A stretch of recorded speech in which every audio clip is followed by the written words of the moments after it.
साथियों, उत्तर प्रदेश में कमाल हो गया। जी, उत्तर प्रदेश में असदुद्दीन ओवैसी साहब का सहारनपुर में जब प्रोग्राम हुआ और उस प्रोग्राम के बाद उत्तर प्रदेश की राजनीति का जो माहौल है वो एकदम बदल सा गया है।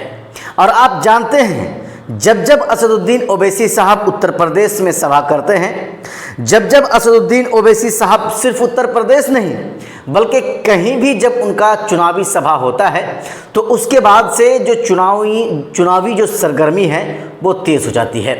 उत्तर प्रदेश में आज की रात इतने लोगों की भीड़ लगी कि ओवैसी साहब को देखने के लिए लोग बेताब सा हो गए थे।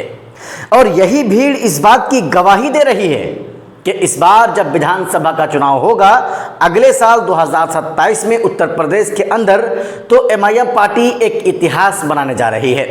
सिर्फ इतिहास इस बात को लेकर के नहीं कि एमआईएम पार्टी वहां पर चुनाव लड़ रही है, एमआईएम पार्टी वहां पर चुनाव इस बार लड़ेगी भी और वहां पर एमआईएम पार्टी को ज़बरदस्त कामयाबी मिलेगी भी।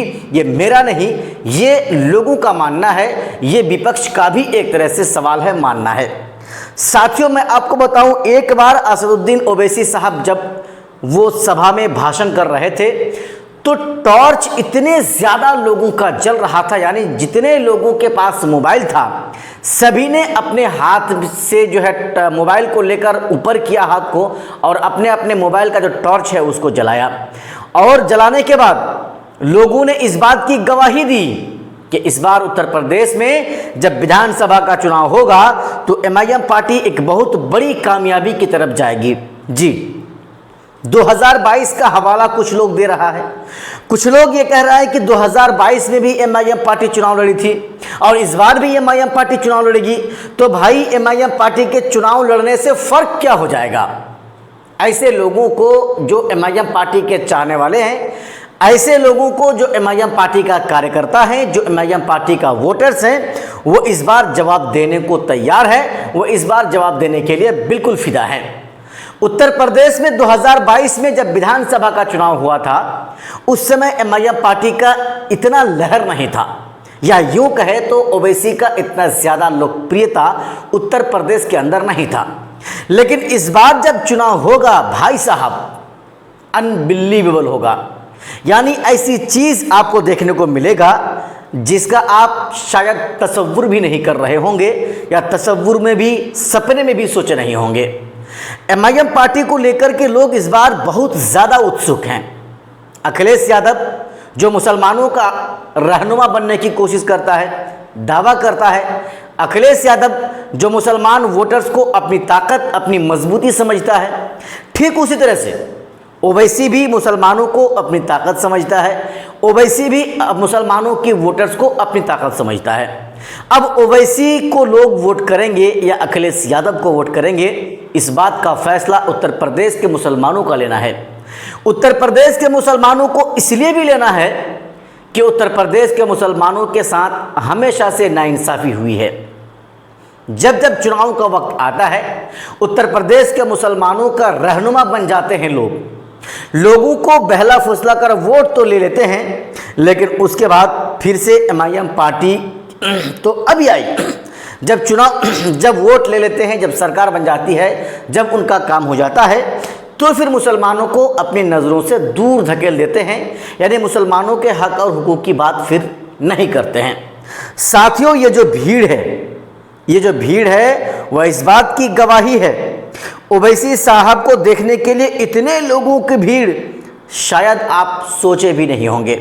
ये जो आप तस्वीर में देख रहे हैं ना, ये जो टॉर्च लाइट जलाया हुआ है, ये इस बात की गवाही दे रही है कि इस बार के आने वाले विधानसभा चुनाव में लोग ओवैसी को पसंद करेंगे, एमआईएम पार्टी के उम्मीदवार को वोट करेंगे। जी, लगातार एक के बाद एक ओवैसी साहब का यह तीसरा जनसभा था जो जो उत्तर प्रदेश के जनपद बहराइच के मटेरा विधानसभा से शुरू हुआ था और कल की रात यानी बीती रात सहारनपुर में ये सभा हुआ। साथियों, अगर मैं आपको बताऊं तो आप इस बात को अच्छी तरह से समझ सकते हैं कि एमआईएम पार्टी अब छोटी मोटी पार्टी नहीं रही। एमआईएम पार्टी एक बहुत बड़ी पार्टी अब बन चुकी है। लोगों के अंदर एमआईएम पार्टी की चाहत अब बढ़ने लगी है। ओवैसी के चाहने वाले तो थे ही, लोग ओवैसी को तो अच्छे नेता मानते ही थे, लेकिन अब की बार अब ओवैसी की तरफ लोगों का खिंचाव बढ़ता जा रहा है।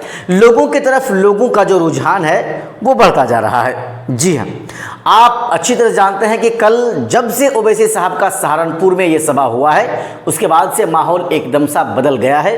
लोग इस बात को सोचने पर मजबूर होने लगे हैं कि भाई साहब इस बार सोच समझकर वोट करना है। अगर वहाँ के मुसलमान ज़रा सी भी गलती की तो फिर मुसलमानों को वहाँ पर एक बार और फिर जो है अपने दिए हुए वोट को लेकर के पछताना पड़ेगा। इसलिए समाजवादी पार्टी के नेता भी चाहता है कि लोग उसको वोट करें, और अखिलेश यादव तो खुद वो चाहते ही हैं। उसी तरह से ओवैसी और हाजी शौकत अली साहब ये चाहते हैं कि उत्तर प्रदेश का मुसलमान इस बार ओवैसी के ऊपर भरोसा करे, इस बार एमआईएम पार्टी के ऊपर भरोसा करे। बहरहाल अब देखने वाली बात यह होगी कि उत्तर प्रदेश का मुसलमान किसे वोट करेगा, उत्तर प्रदेश का मुसलमान किस पर भरोसा करेगा, ये तो आने वाला समय बताएगा। बाकी साथियों, आपने हमारी इस पूरी रिपोर्ट को देखा, देखने के लिए आपका बहुत बहुत धन्यवाद। जय हिंद।